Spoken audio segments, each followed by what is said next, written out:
bigas na malagkit, guys. Dito natin ilalagay yung ating toppings na bukayo. Sinaing lang yan siya, guys, ha? Hindi ko siya nilalagyan ng latte or whatever. Plain lang siya, guys.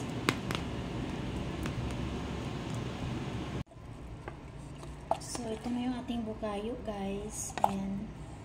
Lalagyan na natin siya. Itatap na natin. Sana kasya siya. Kasi isang niyog lang to, guys. Tapos yung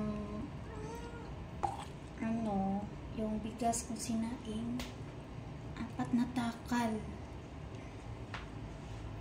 Oh, tamang-tama lang siya, guys. In fairness. Saktong-sakto lang. Wow, mukhang masarap siya, guys. O, diba? Meron tayong pang merienda. Gusto niyo ba to, guys? Try nyo rin to, guys. Para matikman nyo kung gaano siya kasarap. Ang tama lang, guys. As yung sugar kung nilagay dito, 1/4 lang sa kalahati. O, diba? Oh, sakto-sakto lang talaga siya, guys. Wow. This looks delicious. Tama lang, guys. Tama lang yung ating panembla. Perfect for today's video. Wow.